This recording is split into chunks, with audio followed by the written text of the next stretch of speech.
guys, my name is Eza and welcome back to my channel. So for today, I'm going to do my May wrap-up and June TBR. So for the month of May, I read about 4 ebooks and also listened to 3 audiobooks on Spotify. The 3 audiobooks are all from Sir Arthur Conan Doyle and obviously it's Sherlock Holmes, duh. So, the first one is The Adventure of the Copper Beeches, The Adventure of the Beryl Coronet, and The Adventures of the Noble Bachelor. I gave this all 3 out of 5. Didn't really love it, didn't really hate it either. It's just enjoyable. Next is the ebook that I first read for the month of May was The Bad Luck Bride by Yana McGregor, and I gave this a 4 out of 5. I actually did a review for this, so I'll put the links down below so you can check it out. And yeah, if you guys have followed me on my blog or followed me recently on my YouTube channel, I really like historical romance, so that's why I gave it a very high rating, not writing. So the next book that I read was Evidence of Love by John Bloom and Jim Atkinson. This one is a non-fiction book and it talks about the 1980 murder that happened in Wiley, North Texas, where the victim, Betty Gore, was killed with an axe by Candy Montgomery, where she was chopped up 41 times. And I gave this book a 5 out of 5 because I liked how it was. Again, I did a review on this and I'll put the link down below. The next book that I read was Finding Kate by Marianne Fentalis. This one also I gave it a 5 out of 5 and it is actually the retelling of The Taming of the Shrew by Shakespeare. And the reason why I give this a 5 out of 5 was because at first I was out to totally hate it, but towards the end, it managed to change my mind, and once the review is out, then you'll know why I changed my mind, obviously. And the last one will be Stalker on the Fence by Joy Ellis. This is the only book that got a rating of 3 out of 5 for me, and this talks about D.I. Nikki Galena and her partner Joseph Easter, where they investigate the the inquiry of their friend Helen, where she says she's being stalked. And turns like a few weeks later she was found dead, so they had to find out the perpetrator, and it's pretty much the typical murder mystery. So going on to my June TBR, the first book that I chose was Love Me Like You Do by Sasha Clinton.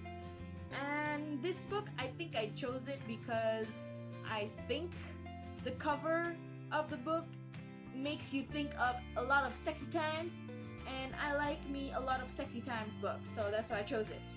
I think it's about this chubby philosophy doctor type of thing. She has to go for this sitcom movie thing, falls in love, and something happens, I think.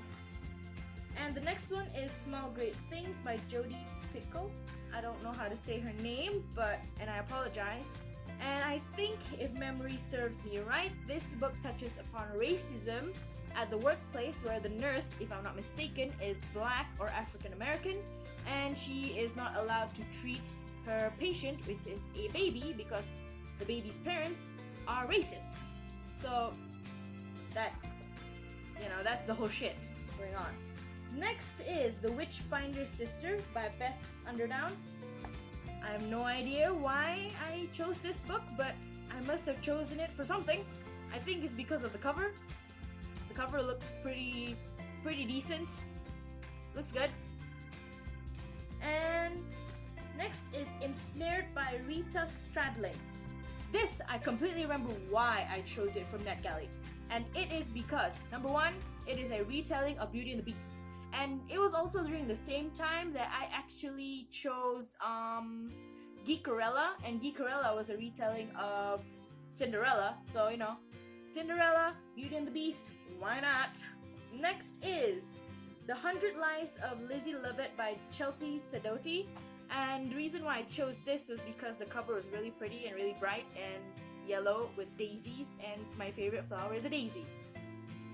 It's a no-brainer. Next is In Deep Water by Sam Blake. No idea why I chose this, but I think it's a murder mystery with a dash of romance. I think. I'm not sure. So, The Captive Heart by Michelle Griep. I have no idea why I chose this either. I think I chose this because I'm hoping there will be a lot of sexy times in the book. I'm hoping, but I'm starting to read it and I'm checking it out on Goodreads, and it seems to be a kind of Christian romance type of book, and I'm like, shit, that means there's no sexy times.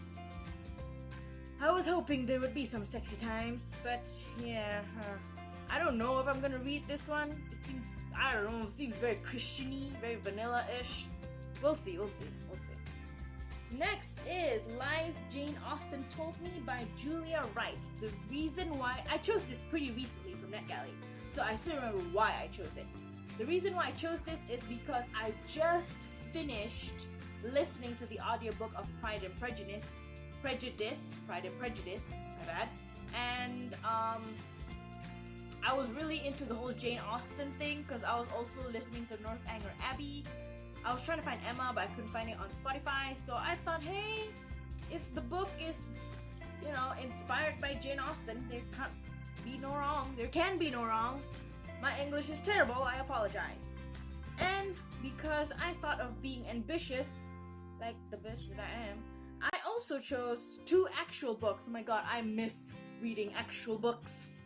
So this one is Because of Miss Bridgerton by Julia Quinn, and this one is Jojo Moyes After You.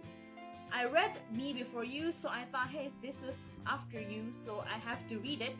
Duh. I want to see what happens to, what's her name, Lou? Because, I don't know, did she manage to move on? What's going on? And for this book, I chose it because I've never read anything by Julia Quinn, and I want to. Plus, the cover looks really nice. I'm hoping that there will be some sexy times, but if not, whatever. It's not the first time I'm disappointed by a book. So that is all for my May wrap-up and June TBR. I apologize if my video is all over the place, but I try my best. And yeah, that's it for this video. See you guys in the next one. Bye!